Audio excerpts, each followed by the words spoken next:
Ooh. What's up, good people? It's time for another session of that verbal cardio, man. I got my co-host water. This is not the usual water I come in here with. So it's Desperate Measures, no handles water. Crystal Geyser, but you know. Crystal Geyser, let me look at their rating right now. Hold on. While we sitting here right now. Let me see what their rating is on Yucca or Yucca, however it's pronounced. All right, let's see. Let's see what grade Crystal Geyser got. Crystal Geyser has 100 out of 100 on here. It's rated excellent. According to Yucca, whatever the case may be. I've never said it out loud until now, so I'm not sure how you pronounce that. But we back nonetheless. I hope y'all drank plenty of water over the holiday week, Thanksgiving. I hope while you was indulging in your yams and your mac and cheese and your dressing and your turkeys and your cranberry sauces and your green bean casseroles and your greens and your pig feet, your chitlins, your hams, whatever the hell you had going on. I hope you was washing everything down with just some regular H2O. No lemonade, you know what I'm saying? No sweet liquory beverages. The eggnogs. Yeah, it's all fun, it's all fine and all of that, but I hope you had a healthy dose of that regular water over the holiday week. I hope and pray that you was doing that. I hope it was mad water getting sipped and gulped by y'all. You know what I mean? I know it's a special occasion. Thanksgiving is my favorite holiday. I don't rock with what it represents because we all know the fallacy of Thanksgiving. We all know that. We all know. So the root of Thanksgiving is trash. But, you know, that togetherness, that focus on let's get together and break bread. I can't let that go. I can't let that go. You know what I mean? It's just like, man, it's a day we giving thanks, you know, even though the origin is bullshit. The origin is big bullshit. But man, it's still my favorite because I like food, man. Food is everything to me. It goes family, food, everything else. That's my life. You know what I'm saying? You know why I work hard for a living? So I can eat. So I can get food and not stress about it. That's the whole reason. That's the whole reason I'm working so hard. Because even when I was broke, you know, I could find love when I was financially struggling. I found love when I was in the financial struggles. I was eating too, but I was eating bullshit. And then sometimes I was worried about where my next meal was coming from. And sometimes I had cream corn sandwiches or ramen. You know what I mean? So I work hard for the food. But then I be torturing myself because I be watching what I eat. Watching what you eat sucks. I'm going to keep it 100 with y'all, man. Watching what you eat sucks, especially when you love food. I love food. Like when I be talking to some people, I be like, yo, what you had for dinner? They be like, I can't even remember what I had. Or they tell me, I forgot to eat. I forgot to eat dinner. How do you forget? How do you forget to eat dinner? Like that's something I can't even fathom. I can't even imagine forgetting to eat. That's not in my wheelhouse. I'm not wired like that. Like my day is like what I'm eating tomorrow, what I'm gonna eat today, what I'm gonna eat later. When I break this fast, what I'm gonna eat. People really be out here forgetting to eat, not remembering nothing, not thinking about food. You know, I'm like, what you mean? What that mean? What you mean? I can't even fathom it. So that's I'm thinking about food 80% of the time. The other 15%, you know what I'm saying, career and family. The other 5%, women. Boom. That's it. That's it, man. That's That's my mental real estate. And I'm like, yo, and I'm fasting right now. I'm in mid fast. I haven't eaten I'll tell y'all the numbers right now. I haven't eaten in 18 hours and 22 minutes. So I'm thinking about food. I thought about food when I woke up this morning. And I'm going to probably take it easy today. Because the reality is this. I want to eat filth all day, every day. I want to eat pizza and cakes and cookies and pies. I want to eat the bullshit. I want to eat pasta and cereal and oatmeal. This is what I want to eat on a day-to-day. This is what I crave. This is what I want. I've been craving cereal for months. I ain't had cereal in months. I be craving Honey Bunches of Oats and Cinnamon Toast Crunch and Kashi Island Vanilla. Because I can just eat cereal all day long. The hot cereals. I'm craving pancakes and waffles and French toast. I'm craving fried everything. Fry everything up. I want banana cream pie all day, every day. I would love some peach cobbler right here, right now. Some apple cobbler. Man, cue it up. Let's get that going. But I can't just eat what I want. Yeah, I want some flan, but I can't just eat what I want. Yeah, I want rice pudding. I want bread pudding. I want banana bread. I want gingerbread so bad right here, right now, in your face. I want gingerbread cookies and I want the gingerbread loaf together. I want to make a gingerbread cookie loaf sandwich.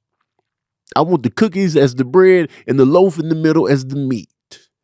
That's what I want to eat all day long. Warm, soft cookies with the soft loaf in the middle. This is what I think about. This is what I dream about. This is what I fantasize about. I want to be able to eat what I want to eat and not have to reap the health benefits. You know what I mean? I'm sick of it. And to everybody out here that's listening that's not passionate about food, that's not craving food, food is just whatever to you, I envy you. How is this your relationship with the food? This Thanksgiving, I went to Tabitha Brown's house. So I knew I was in good hands. I knew I was in good hands because Tabitha Brown is probably the most famous vegan in existence right now in terms of just like putting out there that they are vegan and that this is what they do. It's probably a huge celebrity. Paul McCartney is arguably more famous than Tabitha Brown, and he's been vegan for years, but he don't really put it out there like that. You got to do your research. But Tabitha Brown, we all know she's vegan. So once I got the green light to pull up, man,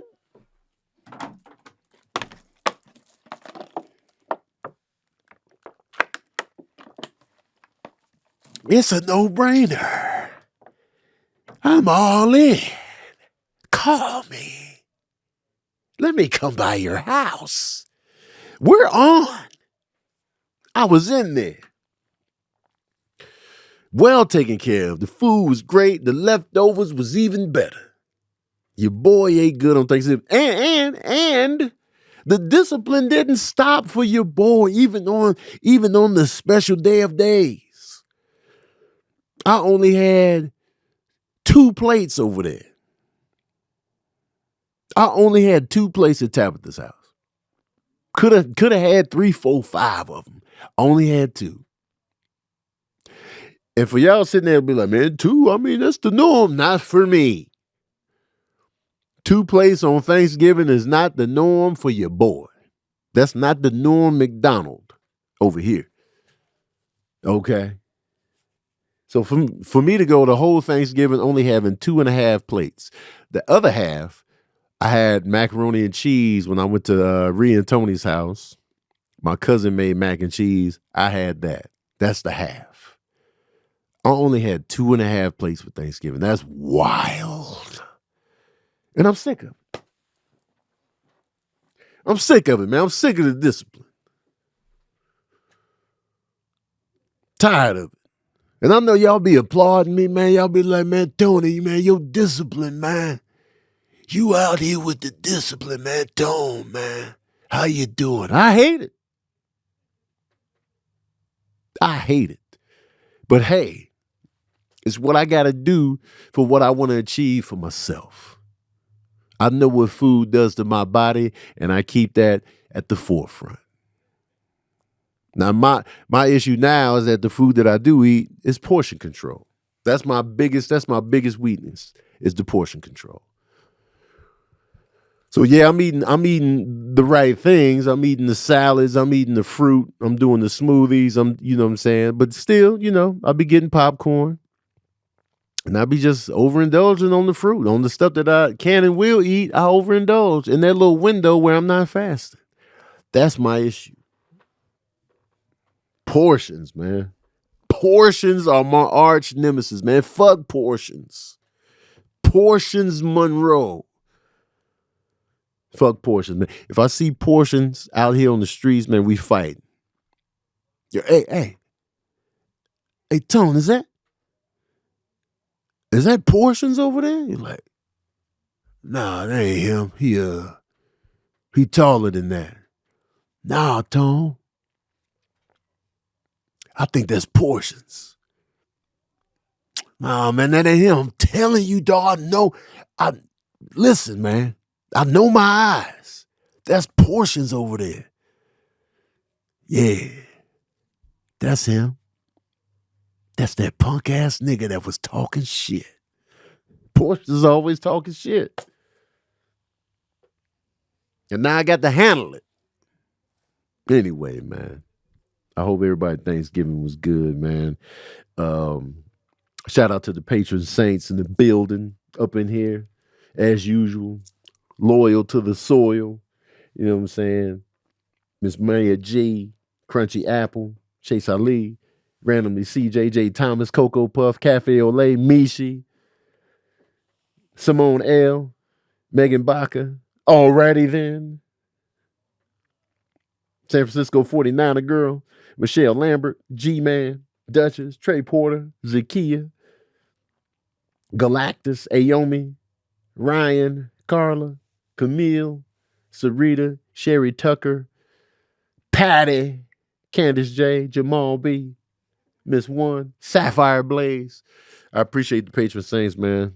Y'all are fantastic, man. And I hope y'all like the new voiceovers that I dropped only on Patreon. I drop exclusive voiceovers on the Patreon, man. And there's going to be more to come. So if you miss my voiceovers like you claim you do, you don't have to miss them because they're on the Patreon.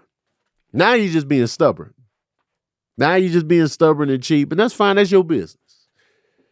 That's your business. But don't come crying to me, whining about, I'll miss your voiceovers when they right here. So it's hard for me to feel sorry for you when you ain't even taking the steps to get what you want. Like, because, if I miss something, I'm going to do something about it. That's just how I'm wired. Oh, I missed this. Let me do something about it. Right? Ain't that right? You miss somebody, you go see him. What's up, Dominique? You miss somebody, you go see him. You do something about it. You hit him up, right? I don't know, man. I don't know. I can't call it. But anyway, let me pay these bills, though. Let me pay these bills. Listen, man. I like to watch videos and classes that aren't boring. I like to learn things. So if I feel like I'm getting a class from you and you not boring, oh, that's a good time. And speaking of a good time, classes, look no further than Masterclass. Masterclass is a good time, man. If you like to learn stuff from people that know their stuff, oh, Masterclass that's where you need to be. That's where you need to be. That's where it goes down. Bill Nye just turned 69. He just celebrated his 69th birthday recently. I saw a post about it. He had like a little photo shoot. He was swagged out. First of all, I thought he was older than 69. No disrespect. I was just assuming that he was older than 69. I always assume everybody is older than they really are. You know what I'm saying? And Bill Nye has a master class on Masterclass called Science and Problem Solving, right? Bill Nye, the Bill Nye. You know what I mean? Masterclass is a great time, man. And now, now that we come in, holiday season, Christmas time, gift ideas, I think Masterclass would be a great gift for you to give somebody you love and care about, and you know that they can benefit from the Masterclasses offered. For a gift that's always on time and lasts a lifetime, you can't do no better than Masterclass, man. With Masterclass, your loved ones can learn from the best to become their best. Masterclass is the only streaming platform where you can learn and grow with over 200 plus of the world's best, and that's why Wirecutter calls it an invaluable gift. Gift unlimited learning. Learn from any Masterclass instructor anywhere on a smartphone, computer, smart TV, or even in audio mode. Okay? You can help them use improv to overcome fears with Amy Poehler, or you can craft a stand-up set with Judd Apatow, or you can turn passion into achievements with the cultural icon Martha Stewart. And the classes really make a difference. 88% of the members feel that Masterclass made a positive impact on their lives. And I get it. I've watched Masterclass. I watched Aaron Franklin make barbecue. And I'm just like, yo, man, if I was making barbecue like this video would have been invaluable for your boy. I'm a vegetarian and I was still just like, yo, let me get this grill going. Let me marinate these ribs. Let me get that going. I wanted to hit the barbecue streets.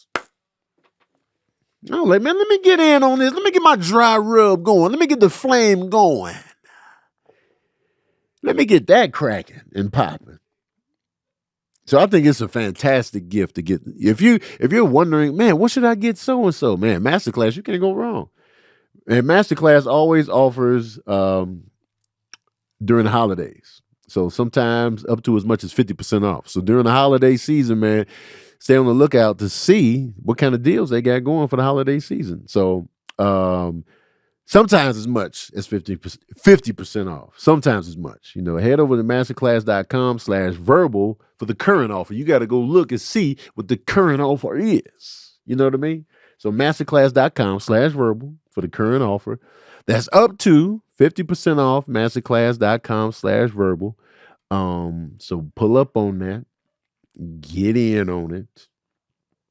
And you can't go wrong with that. You cannot go wrong. That's a good gift right there. That's a good gift. Alrighty then asked, do I remember Mr. Wizard? I don't know. I don't know if I remember Mr. Wizard. Mr. Wizard. That doesn't ring a bell. That does not ring a bell. So let me ask y'all this. Post Thanksgiving, what was the most fire bit of food this past holiday for y'all? Like, what was your favorite? Give me one. What was your favorite Thanksgiving piece?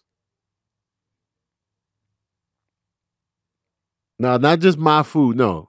What specific thing? Was it the mac and cheese?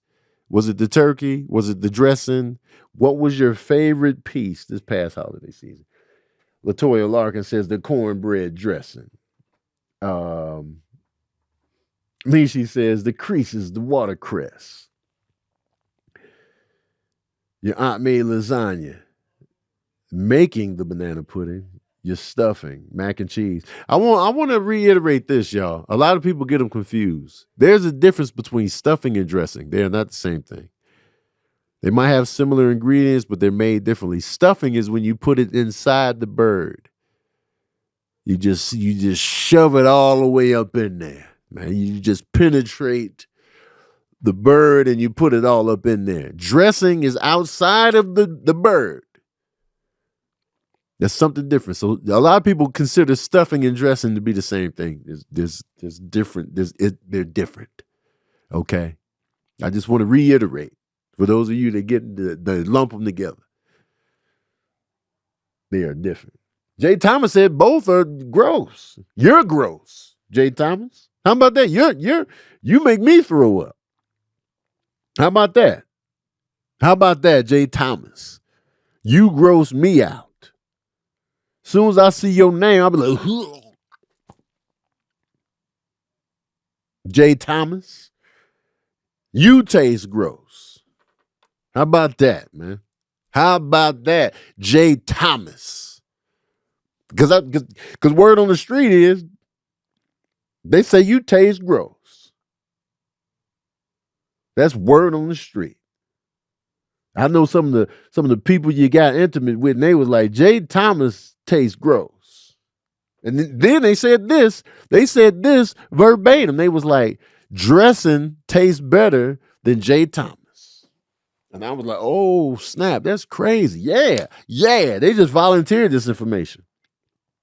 I wasn't even asking. They just rolled up on me. Hey, you Tony Baker, right? And I was like, yeah, man, let me tell you something. Jay Thomas tastes gross.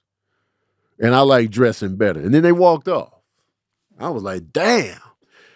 Wait, you mean the Jay Thomas that's, a patron saint? Yes. The Jay Thomas that's a patron saint, he tastes gross. And dressing it tasted better than him. And I was like, damn, that's very specific. He's like, hey, I just had to share that. I was like, oh, okay. I'll let him know if it comes up. And then boom, here we are. It came up. It came up, man. What do you want from me? It came up. I'm sorry, it came up, man. It's crazy out here. Anyway, hold on one second, man. I got some urgent text coming in. Let me see. Let me check one thing. Y'all hang with me. Stay with me now. Stay with me now. Let me check this. This is urgent. Somebody is at the scene right now, so I gotta respond right now. People really know how to mess up. Some people just have an aura of just like inconvenience. They just can't help themselves. They can't help themselves but be inconvenient every time. Every time. Okay, there we go. Bow. Okay. All right, there we go. Had to handle that. So, update on my house. They still working on it. It's not gonna be done for a while. I'm not gonna be moved in until January. Here's what happened. So, y'all know I'm getting the whole shebang done to my house before I even step foot in there. So they gut out the old bathroom pretty much. And I was like, yo, can you do the other two bathrooms that are upstairs? It's a 4-bedroom, 4-bath house. So they were initially just kind of focused on like the primary bathroom. I was like, nah, man, let's just update the showers in the other bathrooms as well. The bathroom downstairs has already been updated. It was more updated than the ones upstairs. So the bathroom downstairs, is updated. So they were just like, I was like, well, can y'all just do the shower? But then for them just to do the shower downstairs, it would have been the same price as doing the showers and the sinks upstairs. I was like, I don't like that price. So, and plus I feel like the shower downstairs is not going to get a lot of airtime anyway. It's probably not going to be a lot of showers being taken in that bathroom unless I have like a lot of house guests. And if y'all know anything about me, I don't be having a lot of house guests. So I was just like, you know what? All right. So we'll just focus on the upstairs bathrooms. So keeping that in mind, so for them to do the bathrooms, that's going to add to the time. And so they're probably not going to be done. They said 3.5 weeks. I think 3.5 weeks as the time that they said. So I was like, all right, man. And so now they push my time back before I can move in. So, and that's just on the remodeling of the bathrooms, not including all the other interior stuff that they want to work on and like, the furniture and all that placement stuff. So I won't be in there until January. So that's what's going on. That's the latest. But I'm just like, yo, can y'all hurry up? Because I'm paying for 2 spots. That's what I'm just like, all right, y'all. But also it's my fault too because I'm adding to it. I'm like, yo, man, get the other 2 bathrooms. So now I can't be mad at them because I'm the one adding the work. So it's like, all right, man, but just hurry up. Because paying for the 2 spots, man, you know what I'm saying? I'm still not back on tour. So I'm just bleeding money right now. I am bleeding money. So that's what's going on, man. Bleeding money. So next year I'm back to work. Next year I'm back to work. I'm shooting, I'm touring, work. Work. You know what? I might not even have sex next year. I might not even have sex next year, man. When I'm gonna have the time. When I'm gonna have the time. I'm taking it professional next year. I'm just, I'm gonna just hire a lady of the night. Just to get that load off if needed. Just because I don't need all the extras on top of the extras. Just to make it transactional. Am I okay? What you mean? Why you ask, am I okay?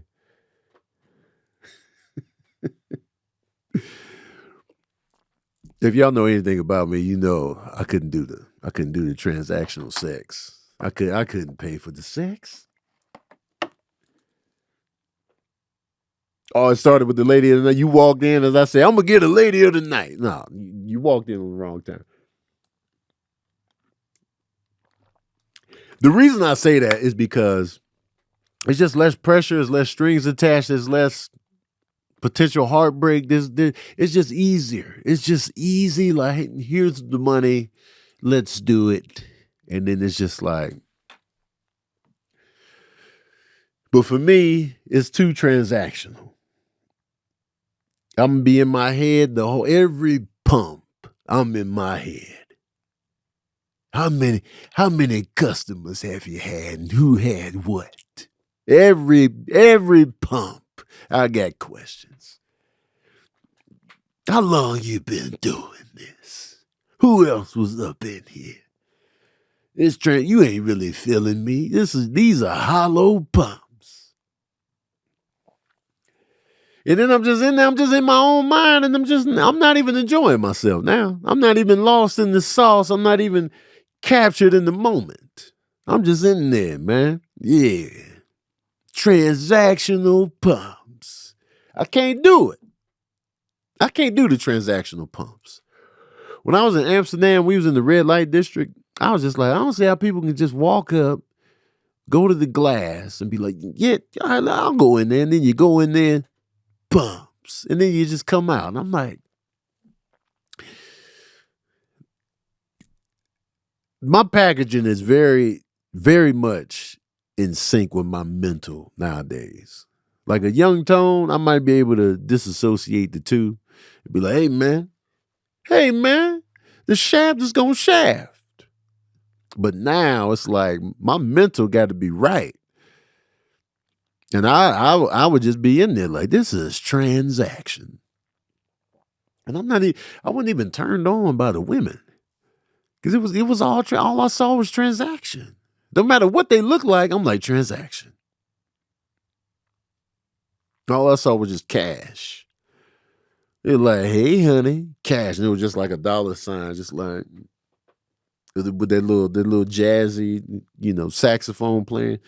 And I'm just like, nah, that's transaction. That's transaction, man. So now I'm just thinking about 2025, and it's like I'm gonna be busy McGee because I'm trying to recoup the money spent in 2024. That's my mission, man. Recoup. I'm recouping. I need y'all to support everything I got going, man, because I'm on that recoup. Got to get the money back. Cause I done bled out in 2024, man. Here we go. They've been talking about, like, I saw a post, Dr. Bryant was on the Breakfast Club, and she was talking about a high value man. And the typical men versus women, women versus men, the conversations just don't stop. What makes a high value man? And she was saying that men with money are considered high value. They might be poor in other areas, but the value is high on them with the monetary aspect of it, right? A high value man. And I was just like, But there's so many other elements. Like, there's so many morally, spiritually, just bankrupt people out here. They got all the money in the world, but they're morally and spiritually and just the personality just bankrupt, just in the negative. Yeah, they got bread, but what else they got? Where's the integrity? Where's the loyalty? Where's the sense of self? It's all kind of other stuff that factors into a person's worth outside of the money. Yeah, we out here, we getting money, we getting after, what I'm saying? We working hard, whatever. But I know so many great people that financially struggle. They be in the struggle. I grew up in that. So I know that, in spite of the bread, money is it's just a transaction. But there have been so many people that I've encountered and had great times with and all of that. Money aside, when you think back and like some of your darkest times on the financial tip, you can find some great moments in there of just like connecting with good people, great fun, great times, great memories. I'm loaded with them. I had some of the most fun moments in my life where I had $10. I had $217 in the bank, having the time of my life, stealing batteries, listening to music, laughing, hanging out, eating filth, having a ball, having broke sex. Broke sex was a good ass time. The broke pumps, man, because I ain't had nothing else. I ain't had nothing else but this moment right here, the strokes, the pumps right here in the right now. Great times. You know what I mean? So, I feel like this too. Like, I feel like people are really. Here's why people struggle with dating, and here's why people call the dating streets trash. It's because people are overthinking the alignment. Because people be like, man, it ain't a lot of good options out here. Yeah, there are. There's a lot of good options out here. It's a lot. I see a lot.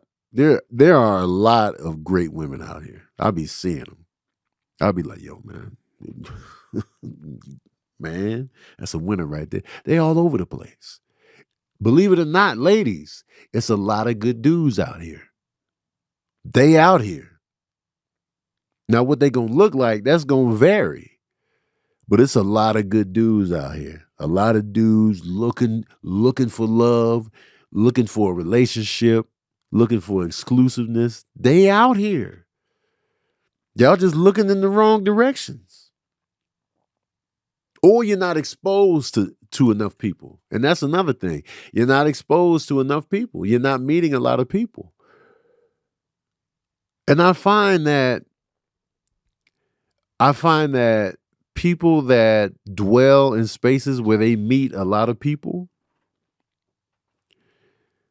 they usually end up hemmed up in like a relationship. They found somebody because they were exposed to a lot of people. And so, oh man, we clicking right here. Let's just do this.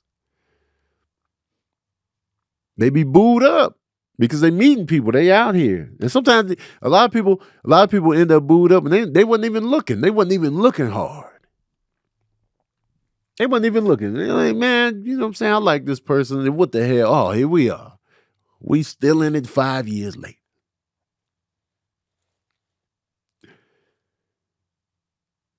They out here. You just gotta, for one, expand your mind, and two, just open up your possibilities, and then you'll see like, yo, it's a lot of quality choices out here. And what we do is, we don't make the best choices. We don't make the best decisions based on other things. Oh, they fine though, or oh, they checking all these boxes, or but the alignment is off, and the alignment is off. Yet and still, you still trying it, and so it'd be like, man, all right. And I'm a firm believer in the red flag's gonna red flag. They're gonna show themselves eventually. And a lot of times when I talk to people that, ended up in bad relationships, and I'll be like, so how'd y'all meet? How'd y'all get together? And I'm sitting there listening. I can usually find like a crack or a red flag in there that was early onset that they brushed to the side or they ignored. And let me tell you something too, right here, right now. I feel like 8 times out of 10, love bombing should be a red flag. That dude is doing the extra most to bag you up. That in itself should be a red flag for you. Because then it's like, hey, you're doing too much. Just scale it back. Let me see the real you. Because I guarantee you, the real you is not love bombing. Let me back up. Get off me for a second. Get off me for a second. Let me get a glimpse into the real you. What are you like outside of me? Before you even met me, before you even seen me, what was going on? Let me look at you without me. Let me see what that's hitting for. And y'all don't be doing that. Y'all don't be doing that. Because 8.7 times out of 10, when you start having conversations with people, and yes, people put on a mask. People, they show you a representative. But even when you talking to that representative, you asking enough questions, you get them relaxed enough. The real them is going to come out through that representative, and then you're going to get a real glimpse of who they are. But y'all not talking enough. Y'all not talking enough outside of y'all. This. And so you're not getting that real glimpse, man. Just listen. All you got to do is listen. Y'all not listening. Y'all looking for stuff. Y'all out here like, nah, yeah, oh man, he wants me. Okay. What else? And then you do your dig around, then you noticing stuff later on, you already balls deep in there. Now it's going to be harder to get up out of there because you wasn't listening early on. There's ways to get through people's representative. You just gotta do the hardcore question asking and listening to get to the nitty gritty of what's going on. But y'all don't be doing that. Then you find out that, it's too late now. You done got knocked up. Y'all done smashed. Y'all done moved in together. And now you finding out. And you just like, oh, crap. All right. But you got to be willing to have those conversations. And a lot of y'all be rushing the process. And stop rushing the goddamn process. Stop rushing, man. What you rushing stuff for? I know you think you racing against the clock, man, but take your sweet ass time to get to know somebody. And I'm not even talking on the sexual tip. I'm just talking about the conversations. Smash who you want to smash, but the conversations, if you want to be long term, if you want to get to really know somebody, man, have the conversations. And if you notice, like, every time I try to have a conversation with such and such, they always just buttering me up. They always in Mac mode. They always deflecting. Jot that down in your memory. Like, how come I can't get to the nitty gritty of who you are? But y'all bypass that because it feels good to be wanted and lusted after and love bomb. And they taking me on dinners and trips and, it's just mad passion. All right, the passion aside. You can't live on passion alone.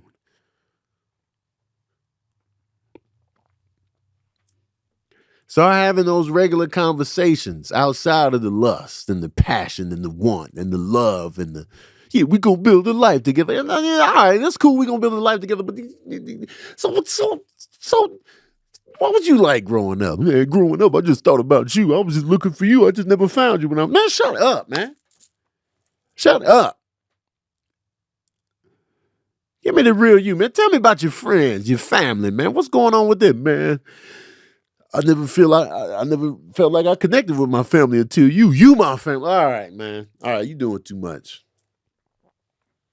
You're doing too much, man. Nah. Too much. It's too much.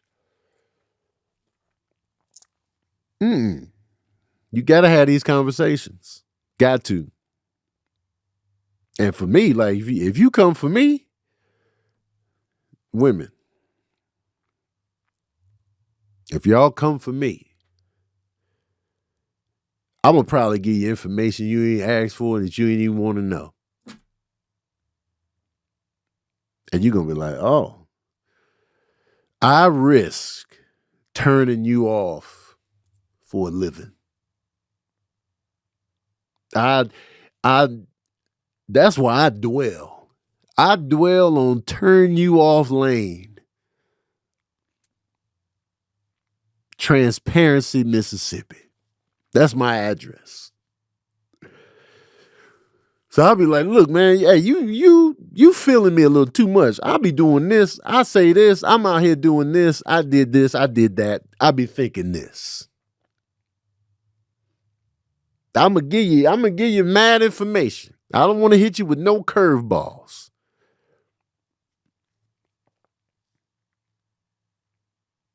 I'm gonna give you the stats and the facts. I'm gonna give you the transparency. Yeah, I like you, but I like your friend too. I like both of y'all. It's early on right now. I kind of met y'all at the same time. I like both of y'all. I know it's gonna dry your coochies up. I know. But I'm real. I like both of y'all.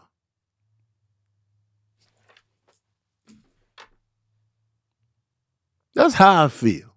And a lot of people won't admit that. They won't admit that. They won't admit it. They will go to the grave never admitting that.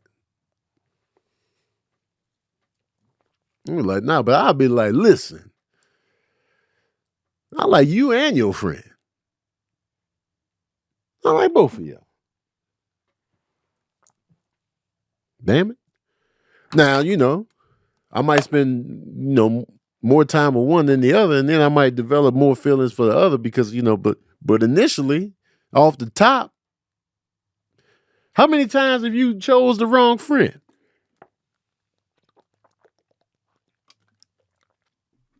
That's happened. You made the wrong choice. You chose the wrong one. They was both attractive to you. You picked that one. That was the wrong move. Nah, it's too late. But listen, man, let me pay some more bills up in here, man. I came up in a working time when I was 9 to 5 McGee. When I was 9 to 5 McGee, working at Dairy Queen, working hard for the money. You know what I'm saying? I was working at Dairy Queen. Not a lot of people know I used to work at Dairy Queen. I tell Sincere all the time, man. I tell Sincere all the time, I used to work at Dairy Queen. It's an ongoing joke, henceforth. I used to work at Dairy Queen. 2 years in the game. Working that drive-thru. Working that magic at the drive-thru. I was the best drive-thru employee this side of the Mississippi and the other side. I'm willing to put my drive-thru skills against anybody on either side of the Mississippi. Nobody was better than me at the drive-thru. I think I was the best drive-thru employee to ever exist in the history of fast food. I can't put nobody above me. Customer service, polite, friendly, taking your orders, knowing my stuff. I was timely. Let me tell you something, man. I'll go up against anybody in the drive-thru. Anybody right here, right now. I was magic in that drive-thru. I was making banana splits like it was nothing, man. The banana split, easy work. But waiting on that paycheck, waiting on that payday, man, it was killing me, man. Imagine not having to wait for the payday, because life doesn't happen bi-weekly, so why should payday? The money you earn can be in your hands today with Earn In, man. Earn In. Earn In is an app that gives you access to your pay as you work up to $100 per day or up to $750 per pay period. All you got to do is download the Earn In app and verify your paycheck. Then access up to $100 a day as you work and leave an optional tip. Any money you access plus tips are automatically repaid from your next paycheck, man. So whether it be car trouble is the main culprit. Car trouble is the main culprit of just like unexpected car trouble and medical issues. They are the ringleaders. They are the dynamic duo. They are the men in black of just unexpected costs. They gonna come out the blue and be like, yo, man, what's happening? Man, I didn't factor you in. Well, I'm in here.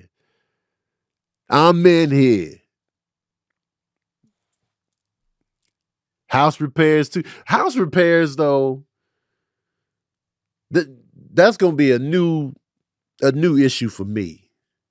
But like, man, but that, because everybody ain't got a house. And everybody don't own the house. Every time you can hit the landlord or whatever. But I feel like everybody gonna have car trouble and everybody gonna have that medical issue. Everybody ain't a homeowner.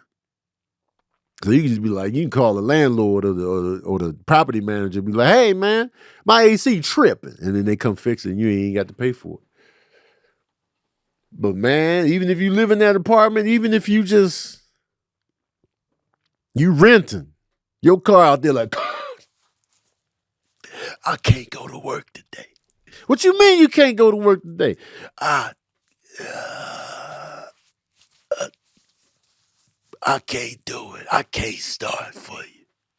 Why not? I can't do it. I don't even know what's wrong. Maybe you can walk to work. Maybe you can get on that bike. You said you wanted to lose some weight. Now's the time. Now your car is just down for the count. Earn In, man. Download Earn In today, spelled EARNIN, in the Google Play or Apple App Store. When you download the Earn In app, type in Verbal Cardio under podcast when you sign up. It'll really help the show. Don't forget to type in that Verbal Cardio, man. Y'all playing with me. Verbal Cardio under podcast. Subject to your available earnings, location, daily max, and pay period max. See earnin.com/TOS for details. Earnin is a financial technology company, not a bank. Bank products are issued by Evolve Bank and Trust, member FDIC, man. Earn in, man. Earn in on that money. You know what I'm saying? Gone are the days of waiting for payday. Waiting for payday. Y'all see how I do my ads? I'm probably one of the best ad readers in the game. You know why I'm so good at reading ads? You know why I put so much extra seasoning on the ads? It's because, for one, ads can be boring, right? Somebody just reading off information to you, whatever, you know what I'm saying? I'm still going to give you the entertainment. And two, I had my training at the Dairy Queen drive-thru.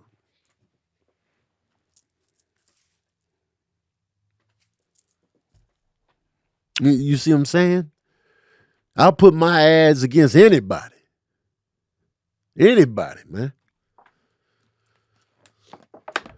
You want some ads read that's not just boring and not just words, man, you better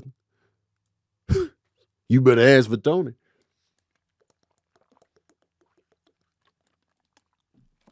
You better ask for Tony.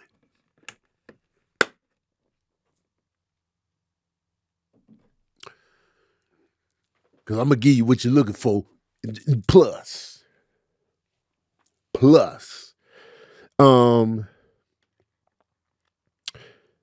I wanted to touch on something. Pause. That sounded sexual. First of all, two, I want to address this and clip this, Mishi. Pause is not just man on man stuff. Pause for me is anything sexual. Anything. I'm going to say pause. It's not just man on man. It's anything sexual that's pause worthy. I'm talking to a woman. It don't even matter. You know what I'm saying? That's my thing. You know what I'm saying? I just be like, oh shoot. Pause. I was like, I want to touch on something. Pause. Because, I just want to put that out there. You know what I'm saying? And we off the no homo. LaMelo Ball got fined for saying that during a post game, interview. We off the no homo, man. We done with that. We off that. We not saying that no more. We done skis. We just saying pause. All right, pause on anything sexual. And across the board, we're not just relegating it to men. All right?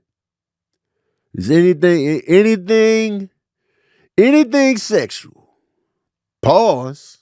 And then you can press play if you want. I like to press play. I'll be pressing play on everything. I'll be like, pause, man, press play. I'll hit the play button. You know what I'm saying? So I just want to put that out there. But one of the things I wanted to touch on is this sassy men conversation, right? You're seeing that come up a lot. The sassy men. Oh, it's sassy. Oh, he's sassy. Ladies, there's a lot of ladies in here. The majority of you in here right now, women. What do y'all consider sassy on a man? Let's get down to the nitty gritty, man. Chime in, weigh in. Y'all are producers of this podcast as well. What do y'all see a man doing where you be like, that's sassy right there? And zesty, sassy, zesty, whatever the hell we saying. Definitely Drake. Okay, Sherry Tucker says definitely Drake. What makes Drake sassy? Arched ankles? What is an arched ankle anyway? Certain hand gestures. A man that says he's sassy. Oh, I ain't trying to get canceled. I like bi men, so nothing is sassy to me. Wait a minute. Hold on. Overdrive Pixie. You like bi men? I've never heard this before. Somebody told me my man, he was sassy because he has a nose ring. Wow. The nose ring? That's sassy to y'all? The nose ring. Huh. When do you wear yours, Amir? I have it on right now. I wear it every day. I got the hoop one there right now. Oh, I can't even see it from here. I can't. I don't even think I noticed. I got it in 2018, so it's like 6 years. I've had it for 6 years now. I don't even think I noticed it. But people be saying like, yo.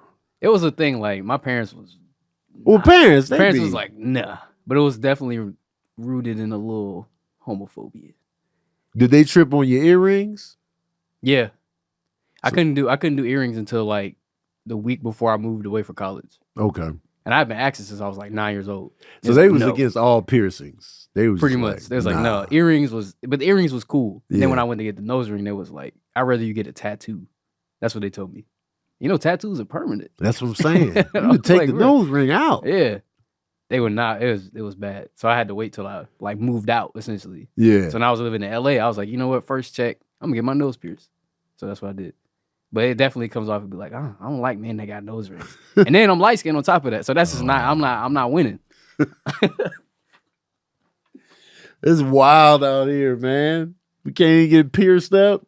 Can't even pierce Brosnan. Facial piercings are a huge no. I've seen women say men who argue with women are sassy. Okay, to that point, does anybody agree with that in here that a man who argues with women is sassy? Do you feel that's a sassy trait? Does anybody agree with that in here? Depends on the argument. It definitely somebody pleading the fifth. It definitely depends on the argument. Because we gonna argue. I mean, arguing is that's just human nature. Miranda said you're not sassy. Man. Appreciate that. It depends on how they are arguing. Okay. Because then it's not like, what are you arguing about? Yeah. And then it becomes a thing of like, I feel like when a lot of dudes argue with women, sometimes it comes off as like, are you kind of basing it on like misogyny almost? It comes off like that. That ain't sassy to me. That's exactly what it is. Like, yeah. But if you're like having a debate about something and it gets heated or something, that's not sassy. Right. You know what I'm saying?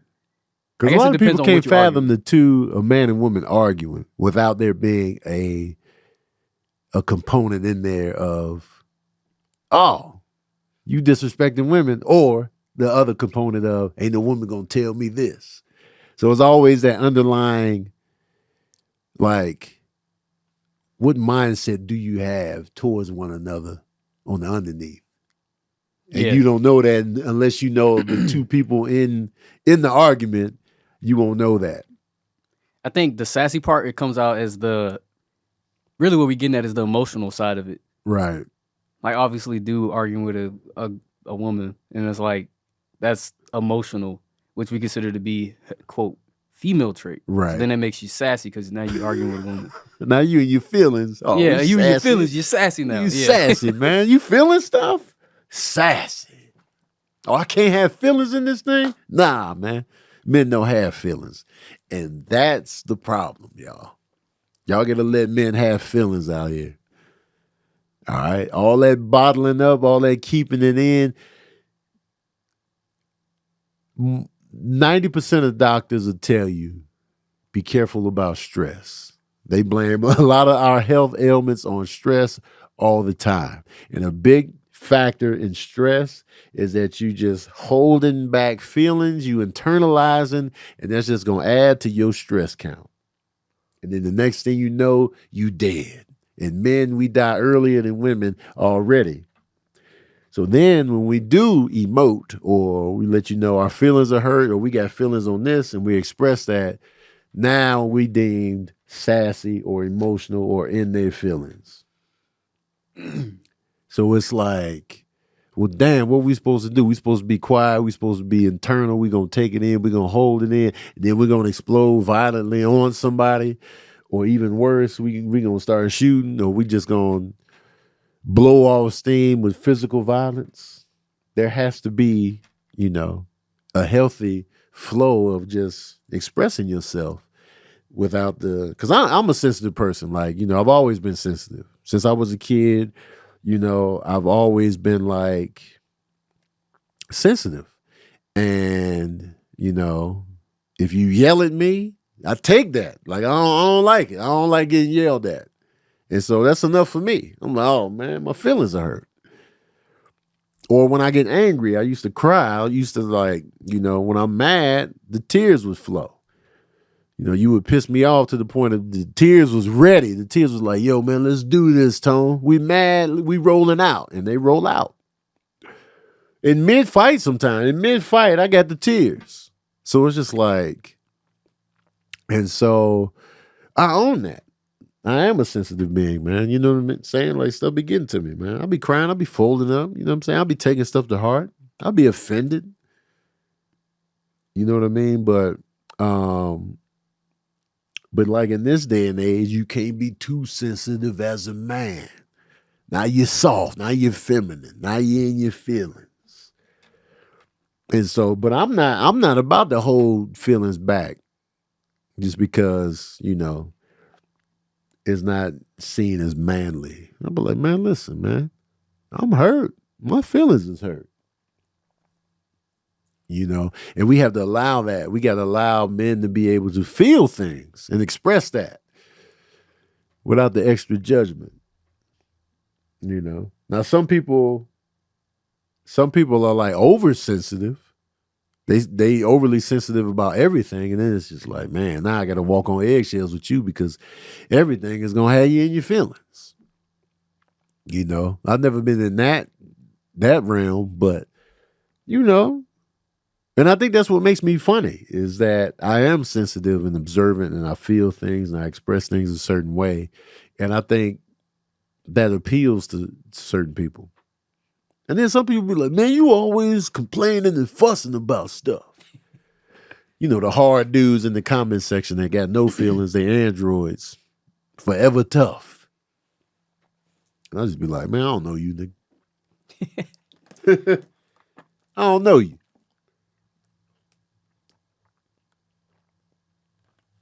I think complaining about stuff is good too. You gotta get it off your chest, man. Like not everything, but there's a conversation to be had about that. Yeah. We all don't like something.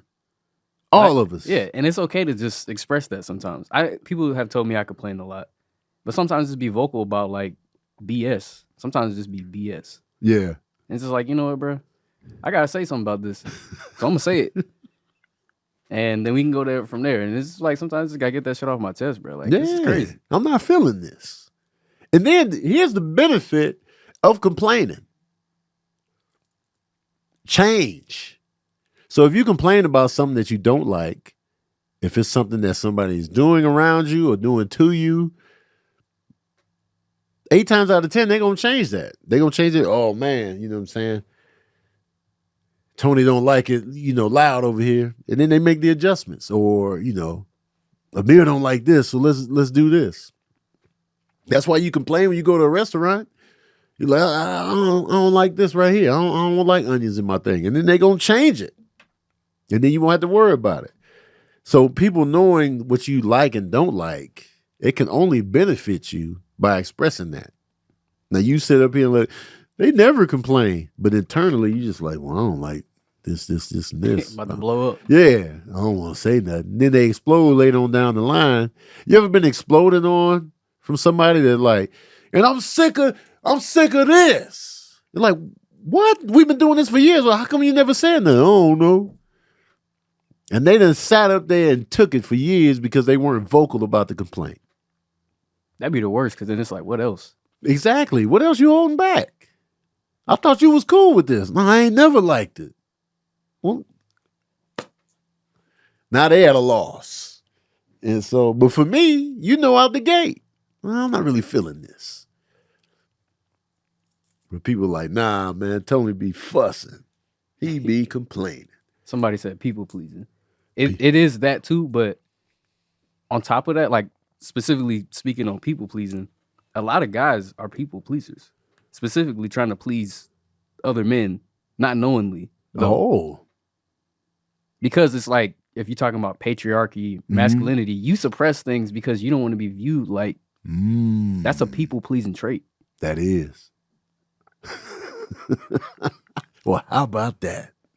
And I do feel like men are trying to please other men more so than women all the time. Yeah. Especially as we continue to see like this internet culture. Bros before hoes. For sure. Wow. And that's crazy. I mean, the whole thing of like being like the alpha or whatever, like in that regard, like you're doing it to appease a specific group of guys that you feel like are like cool. That's people pleasing for sure.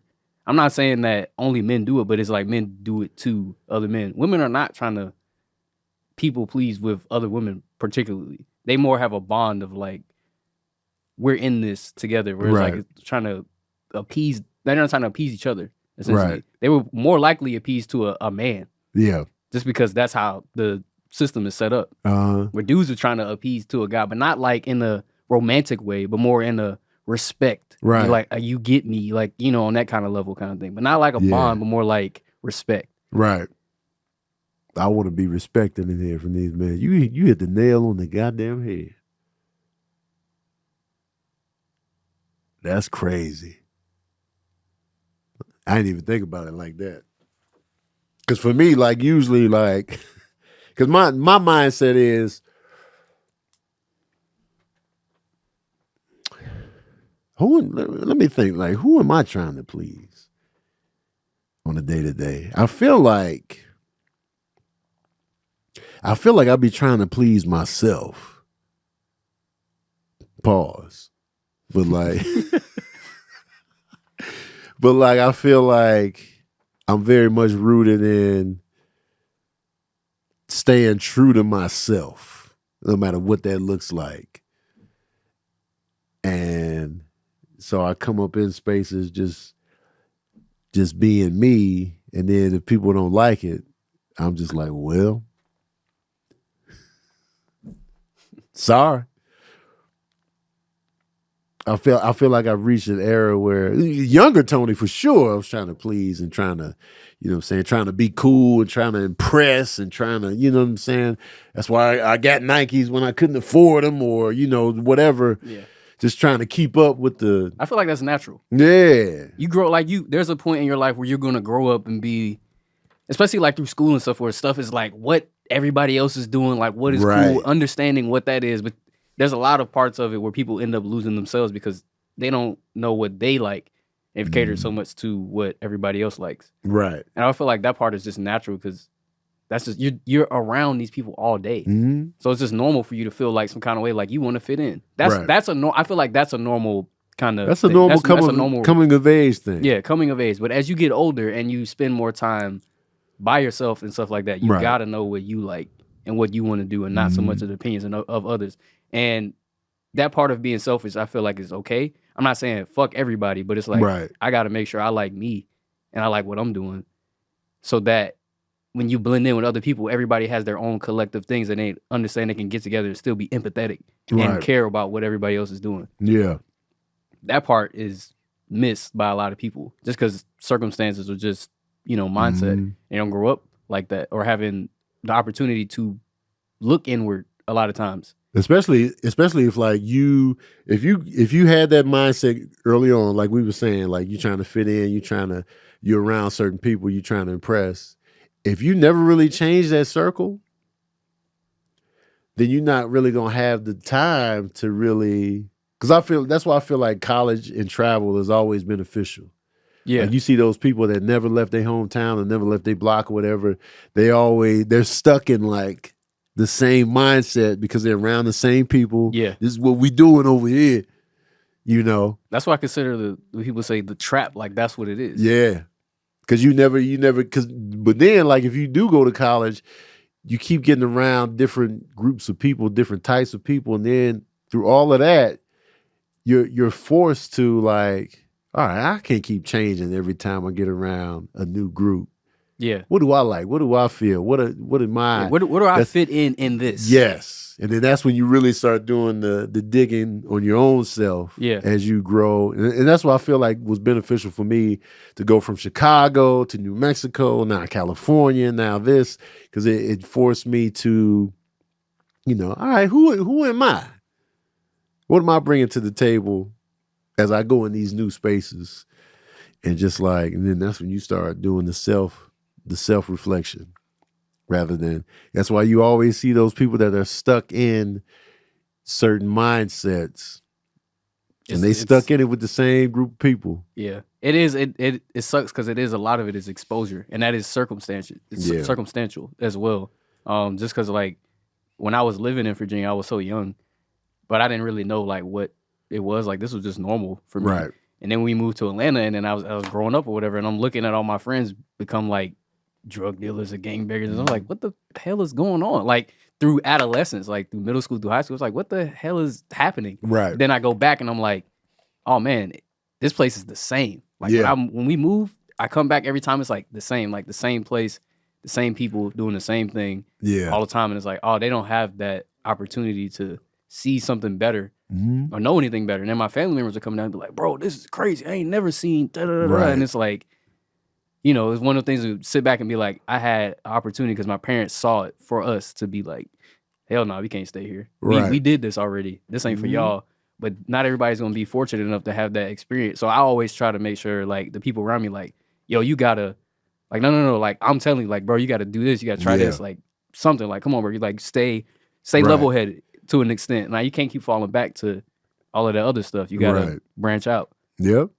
That branch out is essential. But it ain't easy. It's not easy at all. I'll never take that for granted. Like I know that's not the norm. That's not easy. And college is so expensive now. It's just and it's scary. Ridiculous. It's scary coming out of your comfort zone, your bubble, and like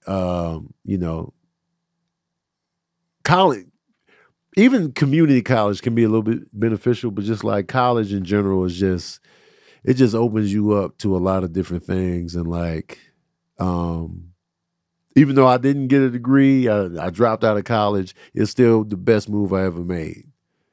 Just going to college, experiencing so many different people and like, walks of life and mindsets and classes and options and stuff like that. And also learning like, oh man, I do like theater. Yeah. Man, I would have never thought, which led me into performing for a living. So it's definitely like, going from the south side of Chicago, all black, gritty, whatever, to New Mexico. Now it's like, oh man, whites, Hispanics, oh snap. You know what I'm saying? And then going to New Mexico State and then just opening myself up to that world and just like what that looks like. And that just made me a more well-rounded person in terms of like, not only myself, but just opening my world up to everybody else. Yeah. Other mindsets, other styles, other vibes, other, locations and cultures and stuff like that. So now you're comfortable with self in different environments. I think that's like your first chance of actually like being alone, but like not at the same time. Right. And you get a sense of independence because then you got to go back to like wherever you're staying or whatever. If you stay on campus or whatever, but also like mingling with other people who want to further their education, who like are are educated, want to do those kind of things and come from a different thing, and then everybody's like blending in as you continue to grow through the program or whatever. Right. And then you see like, okay, this person's doing this person's doing this. Like college is like crazy diverse because it's just. Everybody, not everybody's gonna be from the same place. Not everybody's gonna be raised the same, and you see that a little bit more than you would like in a high school or anything like that, where everybody was like, "Man, we've been going to school together the whole time." It's like, all right, college. Not everybody's like branching out. Yeah, and all those things brush off on you, and it kind of molds you into the person that you are, but you still get a chance to stand on your own. Right. So it's like a puzzle almost, like finding where you are in that puzzle piece, but also understanding that you're unique in this puzzle as well. Right.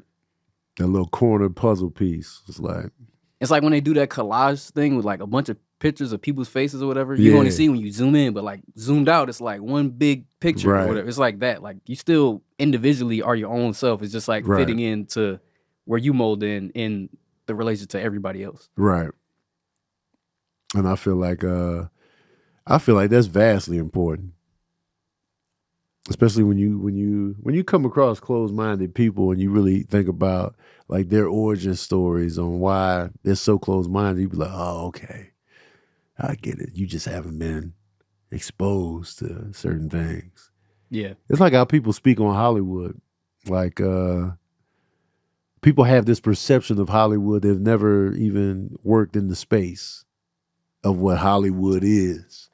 That's the Hollywood shit. And I'm like, yeah, the assumptions you ever been out here? The assumptions of all of it. I know. And it's just like, but you don't. And so it's bad. It's the perception. You know what I mean? And so it's just like, you never really fully experienced it. And then even some people that have experienced the Hollywood thing already came in with a mindset, and then they was like, see, I knew this was, because they low key wanted it a certain way, and that's what they found. So it's just like, or they tried to play the game and failed. Yeah.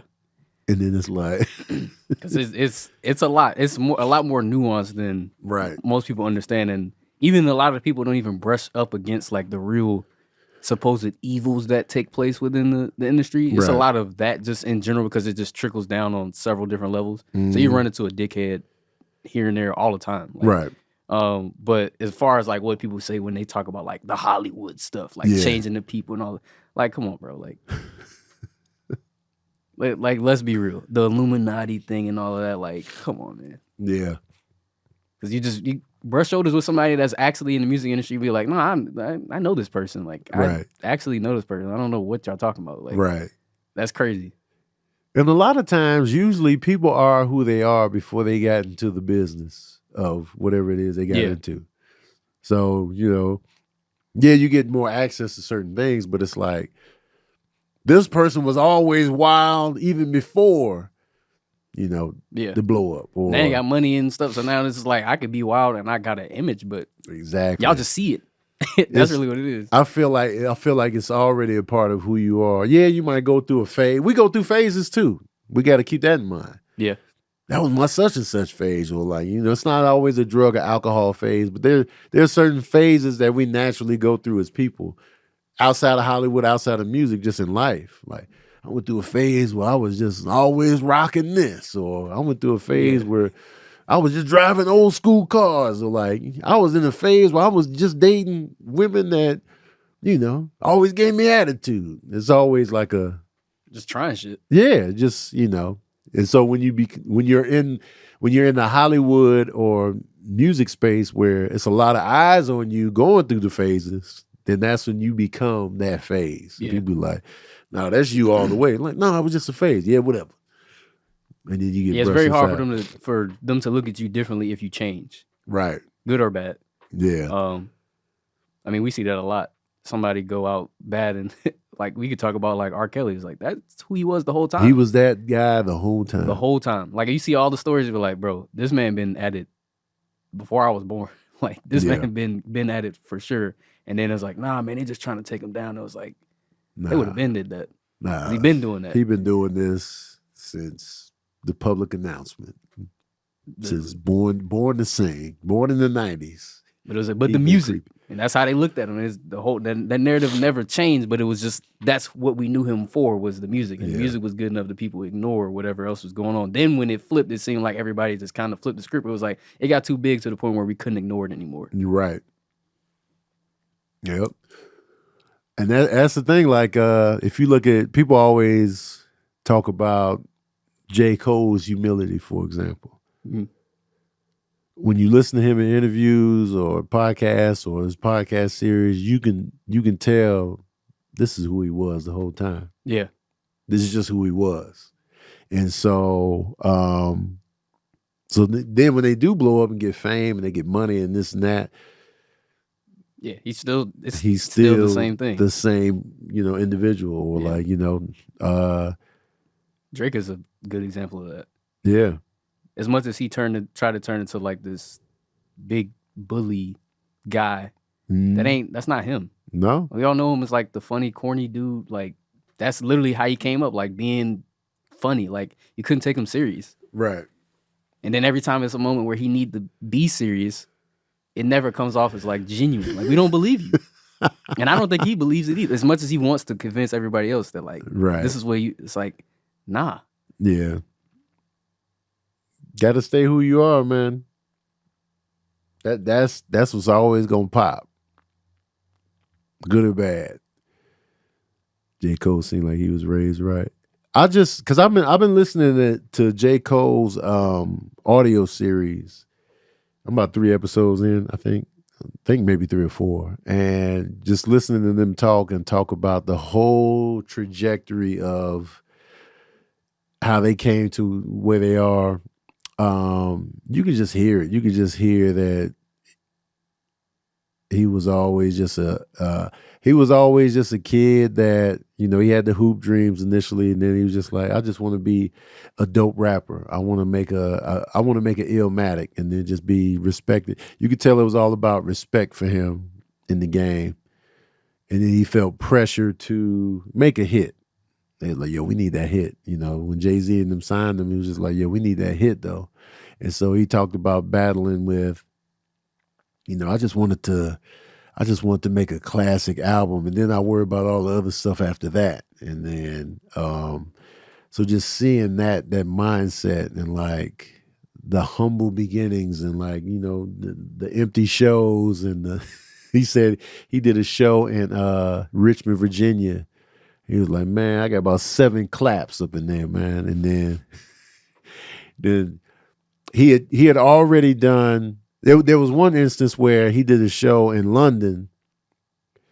It was packed. They was chanting his name, killed it. And then he went to Paris that next trip. It was struggle city. And so to revert back to the Richmond story, 7 people clapped for him in Richmond. He get off the stage. He walking back to his trailer. Waka Flocka's walking in the opposite direction, about to go do the show.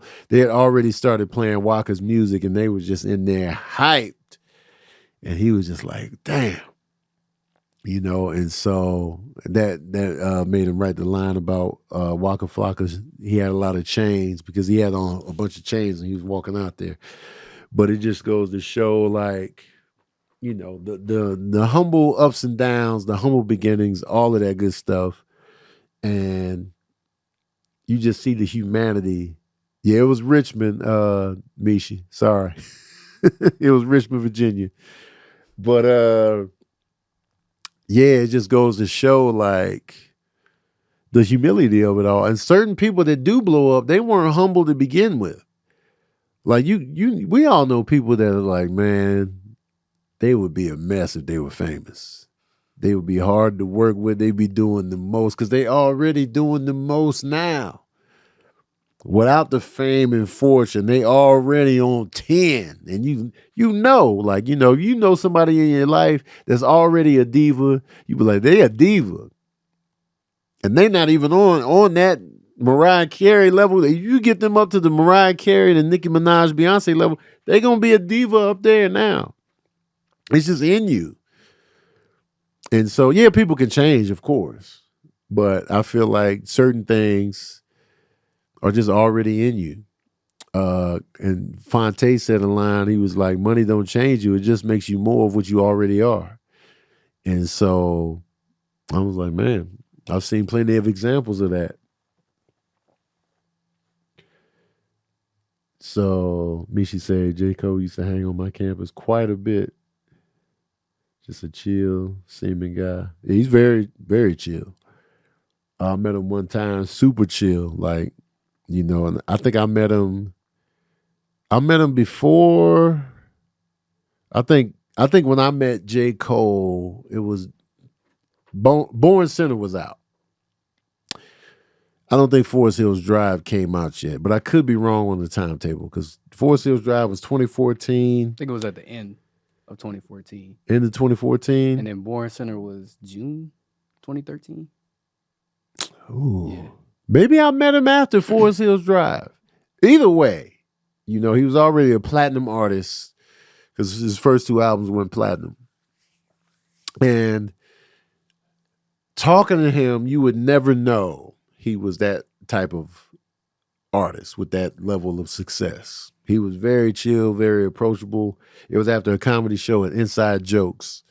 And he was just in the audience, so he had saw me perform. We was just chopping it up. And I was just like, J. Cole is all right with me. Because he was very cool. And you know, they say don't meet your heroes, but it was like, yo, I'm glad I met him because it just made me like him even more because I was like, he was so chill. And I was just like, that's all right there.